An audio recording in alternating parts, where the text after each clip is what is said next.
Hello students, class 9th NCERT mathematics में Sachin Sharma आरजीएनपी inter college. आपकी chapter number 2 बहुपद में एक्सरसाइज 2.1 मैंने आपको समझाया था, जिसमें बहुपद और बहुपद के प्रकार समझाए थे। अब हम एक्सरसाइज नंबर 2.2 पढ़ेंगे, जिसमें हमें दिया गया है कि प्रश्न नंबर 1 में निम्नलिखित पर बहुपद इतने का मान ज्ञात कीजिए। यानी हमें करना क्या है, एक बहुपद दिया गया है जिसमें 5x माइनस के 4x स्क्वायर प्लस के 3 लिखा गया है। हम इसमें x की जगह वैल्यू रखेंगे 0 और माइनस के 1 और फिर इस बहुपद का मान ज्ञात करेंगे। सिंपल सा तरीका है कि आप इसमें केवल मान रखना है और आपको इस बहुपद का मान ज्ञात करना है। तो देखिए यहाँ पर x का मान सबसे पहले अगर हम 0 रखते हैं तो जहाँ जहाँ x लिखा है वहाँ हम 0 रख देंगे।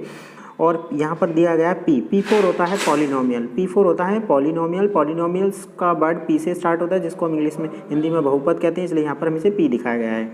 यानी पॉलिनोमियल्स यानी बहुपद का मान 0 पर अगर हमें निकालना है तो जहाँ जहाँ x लिखा होगा वहाँ हम 0 रख देंगे। तो 5 की गुणा फिर 0 से होगी, यहाँ 4 की गुणा 0 से होगी, जिससे 4 और 5 से 0 से गुणा होने पर उसका मान 0 हो जाएगा और आंसर बचेगा वही केवल 3। इसी तरीके से दूसरे में हमारे पास लिखा है x का मान माइनस के 1, तो हम क्या करेंगे, x की वैल्यू माइनस के 1 पुट कर देंगे। जहाँ आपका x लिखा है वहाँ आपका -3 पुट करेंगे, जिसकी वजह से 5 गुणा माइनस के 1 ये हो जाएगा माइनस के 5, और ये आपका 4 गुणा -1 का स्क्वायर। -1 का स्क्वायर का मतलब -1 दो बार लिखेंगे, जिससे -1 इस प्लस हो जाएगा, और इस प्लस की जब इस माइनस से मल्टीप्लाई करेंगे तो आपका फिर से माइनस हो जाएगा। यानी कुल मिला के माइनस कितनी बार आ रहा है, 3 बार। 2 बार आ रहा है यहाँ पर और 1 बार आ रहा है ये, तो 3 माइनस होने की वजह से आपका 1 माइनस रह जाएगा, जिसकी वजह से 4 आपका माइनस का रहेगा। तो 4 माइनस का 5 माइनस का तीनों दोनों जुड़ के आपके माइनस के 9 हो जाएंगे, और -9 में जब आप 3 जोड़ेंगे तो प्लस के माइनस के 6 बनेंगे। इसी तरीके से इसमें थर्ड पार्ट और गिवन है, ठीक है। तीसरे पार्ट में हमें x की जगह 2 रखना है, तो जहाँ जहाँ x लिखा है वहाँ पर आप 2 रख देंगे और इसको हल कर देंगे, ठीक है। जैसे कि x की जगह आप 2 रखते हैं तो 5 की गुणा पहले 2 से होगी, क्योंकि यहाँ पर 5x लिखा था। फिर 4 गुणा 2 का वर्ग यानी 2 का वर्ग 4 हो जाएगा, 4 चौक 16 हो जाएगा, और प्लस के 3 हो जाएगा। तो प्लस प्लस कितना है आपका 10 और 3 13। अगर हम 13 में से 16 को घटाते हैं तो माइनस के 3 बचेगा। इसी तरीके से प्रश्न नंबर 2, जिसमें बहुपदों में प्रत्येक बहुपद के लिए P0, P1, P2 का मान ज्ञात करना है। इसका मतलब हमें जो दिया गया चर है उसमें x की जगह आपको 0 रखना है, y है तो y की जगह 0 रखना है, अगर t है तो t की जगह आपको 0 रखना है।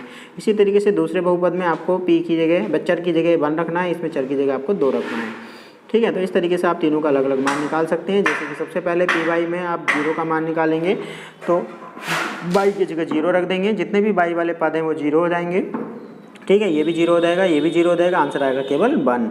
इसी तरीके से दूसरे में अगर मैं 0 रखता हूँ तो देखिए इसमें सब दूसरा मान दिया 1। जब मैं 1 रखूँगा तो ये आपका 1 का स्क्वायर 1 आएगा, और 1 यहाँ पे भी 1 आएगा, और ये 1 प्लस हो जाएगा, तो एक 1 तो कैंसिल हो जाएंगे, तो आंसर हमारा 1 आएगा।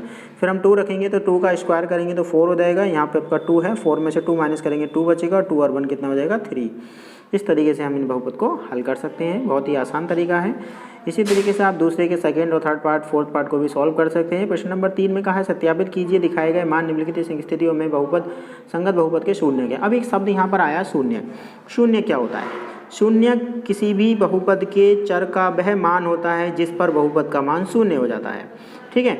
शून्य शब्द में शून्य शब्द आ रहा है, इसका मतलब दिए गए चर, अगर यहाँ पर एक चर हमें दे रखा है जो x के पदों में है, तो अगर x का मान हम अगर यहाँ पे 1/3 रख देते हैं और 1/3 पर बहुपद का मान 0 आ जाता है, ठीक है। तो 0 आने का मतलब हो गया कि x बराबर माइनस के 1/3 जो है इस बहुपद का शून्यक है, जिससे कि बहुपद का मान 0 हो जाता है, यानी शून्य हो जाता है। तो चलिए चेक करते हैं। हमें इसके सम्मुख दिए गए मान x की जगह रखने हैं और इसे हल करना है। सबसे पहला यहाँ पर हल करके दिखाया गया है, जिसमें आपको x की जगह माइनस के 1/3 रखना है। जैसे आप माइनस का 1/3 हम x की जगह रखेंगे तो x की गुणा माइनस 1/3 से होगी, जिससे आपका माइनस का 3/3 हो जाएगा और 3 से 3 कट जाएगा। तो यहाँ बचेगा केवल माइनस के 1 और प्लस के 1, प्लस 1 माइनस 1 कैंसिल हो जाएंगे और आंसर आएगा हमारा 0। 0 आने का मतलब हमने x की वैल्यू माइनस के 1/3 रखी थी, इसका मतलब ये बहुपद का शून्यक है। इसी तरीके से अगर वैल्यू रखने पर अगर बहुपद का मान शून्य नहीं आता है तो हम कह देंगे वो शून्य का बहुपद का शून्यक नहीं है, ठीक है। अगर हम दूसरे पार्ट की बात करें तो 5x माइनस के पाई लिखा है और x का मान 4/5 है। 4/5 रखने पर इस फंक्शन का मान आपका 0 के बराबर नहीं आता है, इसका मतलब ये शून्यक नहीं है, क्योंकि यहाँ पर पाई एक अपरिमेय संख्या होती है, उसका कोई भी मान हम यहाँ पर नहीं रख सकते। तो यहाँ पर सीधा सीधा लिख दिया है कि इसका शून्यक नहीं है। क्यों? क्योंकि हमारा आंसर शून्य नहीं आया है। इसी तरीके से आप px में आप x की जगह आप 1 रख के देखेंगे। जैसे ही x का मान 1 रखेंगे हमारा आंसर 1 - 1 0 हो जाएगा, तो हम कह सकेंगे कि ये शून्यक है, ठीक है। इसी तरीके से आप इन सवालों को सॉल्व कर सकते हैं। बहुत ही आसान क्वेश्चन है, आपको केवल वैल्यू रखनी है इनके सम्मुख दी गई चर की जगह, और जैसी चर की जगह आप वैल्यू रखेंगे ये सॉल्व होकर अगर 0 आ जाता है तो लिख देंगे बहुपद का शून्यक है, वरना नहीं है। प्रश्न नंबर 4, बहुपद का शून्य ज्ञात कीजिए। अब हमें ज्ञात भी करना है, तो ज्ञात करने का सबसे आसान तरीका होता है कि जो भी हमें px में मान दे रखा होता है उसको हम 0 के बराबर रख देते हैं, ठीक है। और जैसे ही आप उसे px को 0 के बराबर रखेंगे तो हमें x का मान निकालना होता है, और x का मान निकालने के लिए उसके साथ दिए गए जितने भी आपके चर और अचर होते हैं उसे हम दूसरी तरफ भेज देते हैं। तो x आपका प्लस का है, प्लस दूसरी तरफ जाके क्या हो जाएगा, माइनस हो जाएगा। इसका मतलब पहले वाले फर्स्ट वाले का जो आपका शून्यक होगा वो -5 होगा। अगर मैं दोबारा इसमें -5 और +5 करता हूँ तो हमें 0 मिल जाएगा। इसका मतलब -5 इस बहुपद का शून्यक है। इसी तरीके से अगर हम दूसरे की बात करें तो यहाँ पे x - 5 लिखा है। जब मैं x - 5 को 0 के बराबर लिखूँगा, x - 5 बराबर 0, तो x का मान आ जाएगा आपका +5। इसका मतलब अगर मैं यहाँ पे +5 रख देता हूँ x की जगह, तो 5 - 5 आपका 0 हो जाएगा। तो हम कह सकते हैं कि दूसरे वाले बहुपद का जो शून्यक है वो आपका 5 है।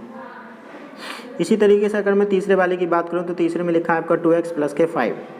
तो 2x + 5 में से अगर आपको शून्य निकालना है तो इसका मतलब x का मान निकालना है, और x का मान निकालने के लिए बहुपद को हम 0 के बराबर रखेंगे।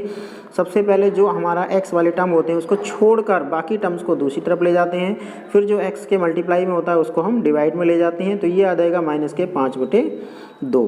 तो यहाँ पर शून्य कितना हो जाएगा, -5/2।